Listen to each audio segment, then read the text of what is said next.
we'll give the philosophers, we'll skip past philosophers for now, and we'll just go very quickly on to the authoritative Imam, ta'aleem.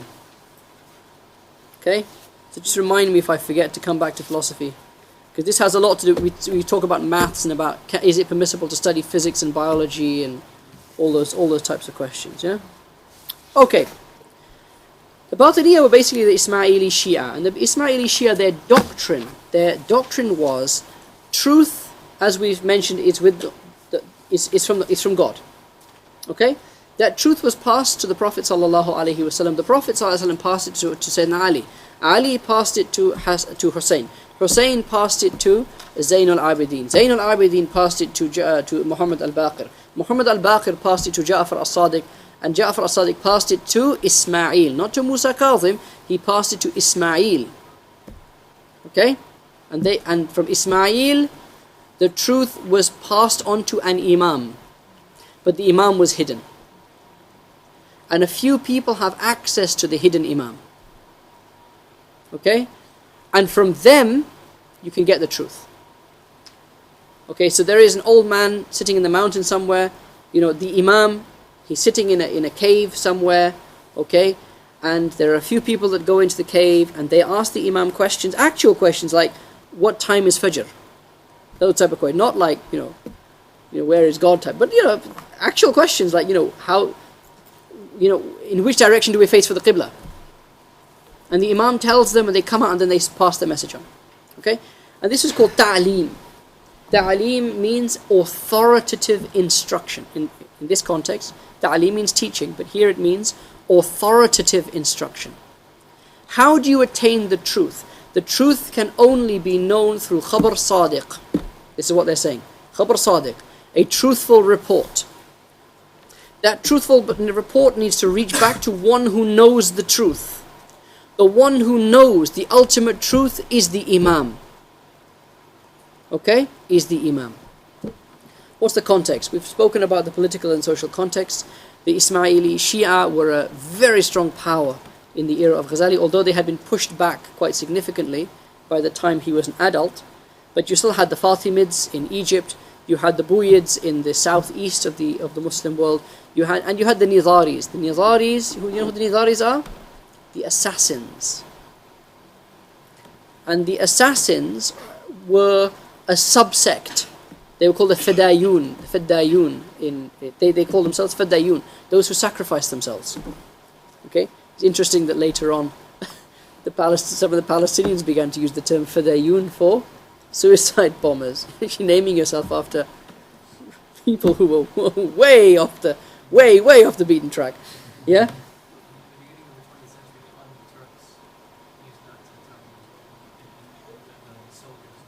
Fascinating, really. Gosh. Okay, so one has to be careful about some of these words and where they come from. But we know about the assassins. The assassins assassinated people, basically. They were the prototypical suicide bombers. They assassinated Nizam al-Mulk, for example. One of the Fidayun, one of the assassins dressed up as a Sufi. Sufis wore very distinctive clothing. He dressed up as a Sufi. It was very well known that Nizam al-Mulk loved Sufis. He went into the presence of Nizam al-Mulk, embraced him, and stabbed him in the back, and then killed himself. That was then he killed himself. Yeah? And this was the approach. But we know about them from that perspective. However, they probably also assassinated the Sultan of Nizam al-Mulk. Nizam al-Mulk was the Vizier. Sultan was Fakhr al-Dawla. Not Fakhr al-Dawla. Before Fakhr al-Dawla. Anyway. Who was it? Shah, no, they did not. In between. Malik Shah, that was it. Malik Shah. They assassinated Malik Shah as well. Okay? So these things were happening and they struck fear into people's hearts. However, the main issue was not that. The main issue was their da'wah. The Nizaris were famous for their da'wah. Okay? So they would go preaching the doctrine. And they were very strong. Now Ghazali said, when I finish with philosophy, and I realize, and we've skipped ahead a bit, when I finish with philosophy, this whole ta'aleem business came to the fore. And I said, I'm going to start write about this, because Ghazali was not impressed by this at all. He was just really not impressed with the doctrine of ta'lim. You'll see why in a second. But he said, I wanted to study it and then write something about it. At the same time, I got a summons from the Khalif, al-Mustazhir billah. And the Khalif said, write something that will refute the doctrine of the Ismailis. I said, okay. Alright? So, he wrote his works. Interesting the reception that he got. He was criticized by one of the, he says, the defenders of tradition, the Sunnis. He said, why have you laid out their doctrine so clearly? You have stated their doctrine in stronger terms than they've stated their doctrine. You've made their lives easy. You're not a closet Shia, are you? And he said, Ghazali replied, in the Munqidh, he says, his debate, his point, he's got a point. He's got a point. It's exactly the same point that Ahmad bin Hanbal made to Harith al-Muhasibi. Now Harith was a great Sufi, but he was also a great theologian in the time of Ahmad bin Hanbal. And Ahmad bin Hanbal had a lot of time for him. But Harith al-Muhasibi was also a theologian. And what he did is he refuted the Mu'tazilis. He wrote works in refutation of the Mu'tazilis. When Ahmad bin Hanbal heard that Harith had written works in refutation of the Mu'tazilis, which is a heretical group, he went to him and he said, why have you written this work? And he said, well, I have to refute them. He says, yes. It's a religious obligation to refute them. Ahmad bin Hanbal says, but what are you going to do? Don't you present their argument before you present your refutation? He says, well, of course. He says, well, how do you know someone will only read their argument that's written in your book because you wrote it? They become convinced by the argument as stated in your book, not to be convinced by your refutation of it and become Mu'tazili. What is he saying? Ahmad bin Hanbal is saying, all publicity is good publicity. You're giving them publicity. Simply by talking about it, you're giving them publicity. If you just keep quiet, it'll all go away. And Ahmad bin Hanbal took this very seriously. Because Harith said, no, I need to do this. Ahmad bin Hanbal refused to meet him again until he died. And refused to allow his students to study with him. This is a serious thing, a major issue. Because Ahmad bin Hanbal was dead against it. And Ghazali said, he's got a point. He said, however, when a false doctrine has become widespread, such that everybody has heard about it, knows about it, there is no harm in stating the doctrine and then refuting it. The difference with Harith al-Muhasibi is that in the opinion of Ahmad bin Hanbal, not many people knew about Mu'tazilis. But because Harith had written a book, everyone, oh, Harith had written a book, they'll all go and read it and they'll all discover this doctrine that they didn't know about before. False doctrine. But people are lazy. They read half a book, they put it down. How do you know they'll only read the half about what the Mu'tazilis say and say, oh, that makes a lot of sense. I think I'll go to sleep now. And you wake up in the morning and you're a Mu'tazili. Right? So he says it's a fair point. Right? So the danger. But what did Ghazali say? Ghazali said this doctrine is out there, it's loud and it's proud. Okay? Not all publicity is good publicity. Really stinking publicity is bad publicity. And actually what is required here is an absolutely thorough refutation of Ismaili Shiism. That will stick. In order to show that I have the ability to refute Ismaili Shiism, the first thing I'm going to do is explain exactly what Ismaili Shiism is. That is to say, I'm going to show that I can synthesize their works before I evaluate it. And that's what he did. And he wrote in the end 5 works against the Ismaili Shia. 5 works against the Ismaili Shia. And he pretty much destroyed their argument. And he did it in the same way he normally does. He incorporated the strong points of their argument. He said, yeah, but that's part of Sunni Islam. You should see. Now, so, he said, look, what are the Ismaili Shias? They said, you need an authority to teach you. He said, I agree. You do need an authority to teach you. It's the Prophet ﷺ. Yeah, but he's dead. That's what they said. They said, he's dead. I.e., he is in the ghaib. He's unreachable. You can't go and ask the Prophet ﷺ. He says, the hidden Imam is also unreachable. So what's the difference? He said, no, he sent deputies. And so did the Prophet ﷺ. The Prophet ﷺ did the same thing. The Sahaba and the Tabi'een, so this is the deputies of the Prophet ﷺ. Oh, yeah, but then Ghazali said, look, okay, tell me something. How do you deal with new questions?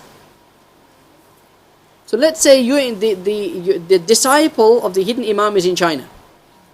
Okay? The hidden Imam is hidden, but let's assume he's in Egypt. Let's assume he's the Fatimid Khalif, which is kind of the assumption. He's the Fatimid Khalif. You're in China. Someone asks you, is it permissible to eat this particular type of meat?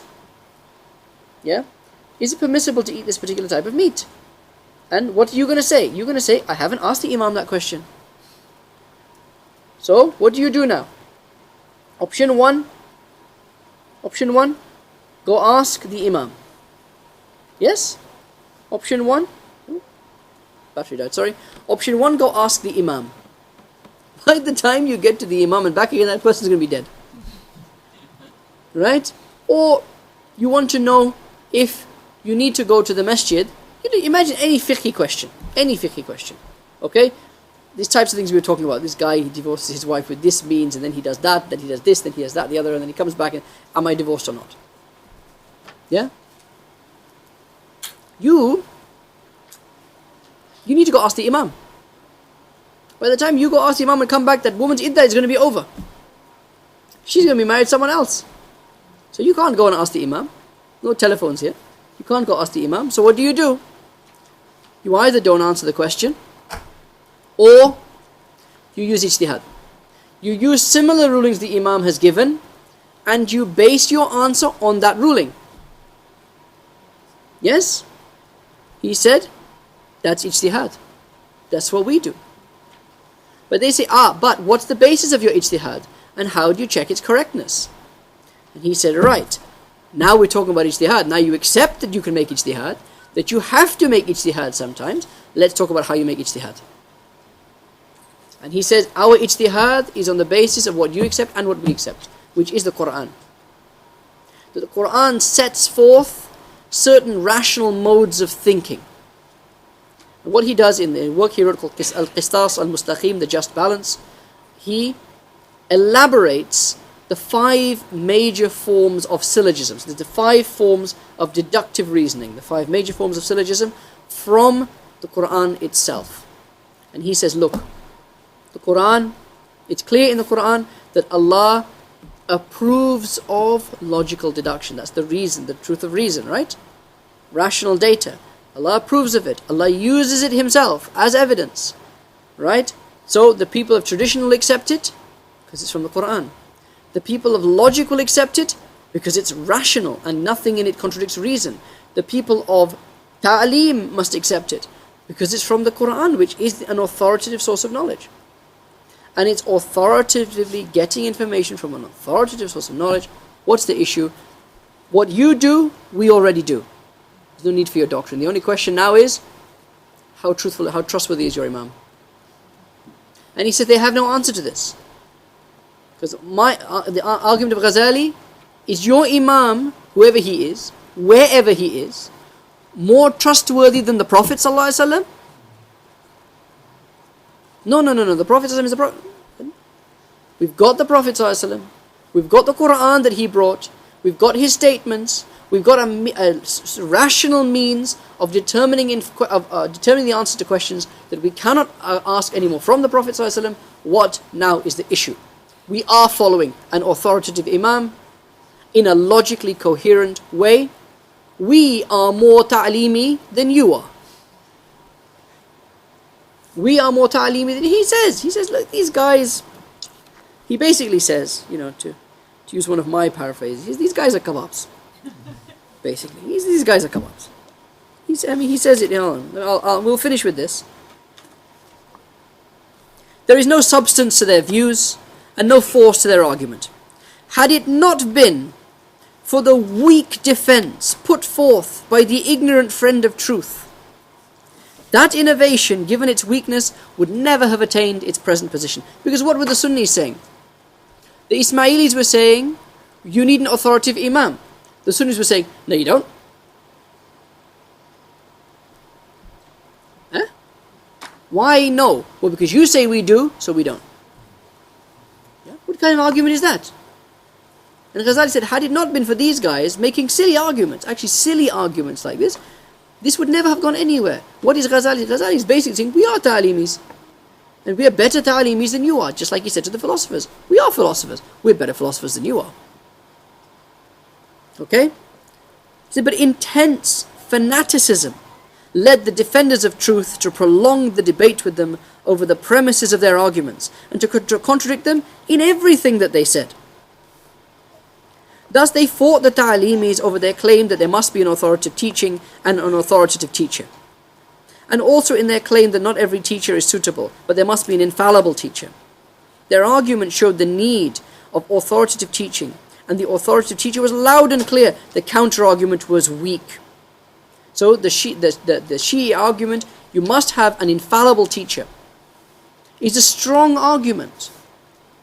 The counter-argument that the Sunnis were making was a weak argument. So what happens? Because of that, many were seduced into thinking that it was due to the strength of the ta'limi's doctrine, not the weakness, or literally, the dim-wittedness of the defender of truth and his ignorance of how to go about refuting it. Yeah? So he said, and then he explains, where does he put it?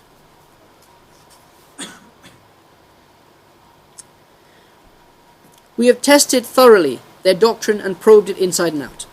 The substance of their doctrine comes down to deceiving the common folk and the dim-witted by showing the need for an authoritative teacher and to disputing men's denial of that need with strong and effective arguments. So that's the first premise. You need an authoritative teacher. This is our doctrine. You need an authoritative teacher. So of course the Sunnis are going to say, no you don't, no you don't, no you don't. Then I've set up a nice straw man. Thank you very much. There's a nice cardboard cutout of Muhammad Ali, which I can punch to my heart's content now. And show how much better a boxer I am than Muhammad Ali. Because I can float like a butterfly and sting like a bee. And he's a cardboard cutout. Right? All you've done is they've set a trap for you. They've set a rhetorical trap for you. You've walked into the rhetorical trap. Rather than simply saying, I agree, you need an authoritative teacher. Someone came to me once and said, what is the problem you Muslims have with evolution? I said, no more than we have with gravity. What? I said, I have no more problem with belief in evolution than I have with belief in gravity. And I said, I believe in gravity. He says, now he's stuck. He doesn't know what to say now. He wasn't expecting that answer. Now, I didn't mean it in the way he meant it, but that's, it's one of the benefit of rhetoric, isn't it? Then I sat and explained what I meant. If you are saying that evolution is a description of a mechanism through which species differentiate, okay. Gravity is a description of a mechanism by which particles that have mass are attracted to each other, okay. That's fine. Gravity is based on a constant. That constant is fixed. No one knows why that constant is fixed. The constant is fixed by God, so that you can understand the nature of the world around you. Why is it that if viruses or retroviruses write themselves into the DNA of a host organism and bring about a change in that system and so forth, and so the organism becomes more adaptable to a certain environment? Okay, you're describing a mechanism. I have no problem with you describing a mechanism. I'm not a biologist. You're the biologist. You're describing a mechanism. Fine, right? Gravity, describing a mechanism. It's fine. You're the physicist, not me. That's fine. Do I impute ultimate causality to evolutionary mechanisms? Do I impute ultimate causality to gravity? No. No. Because if you bring a plan, and this is the difference in Aristotle, this is actually Aristotelian. Material cause, formal cause, efficient cause, and ultimate cause. Right? What's a formal cause? A theory. A theory is a formal cause. It's a description of a mechanism by which something occurs. If I bring you the plans of a jet engine, will the plans bring about the jet engine? No, of course not. The plan is not going to bring about the jet engine. Someone working to the plan can bring about a jet engine.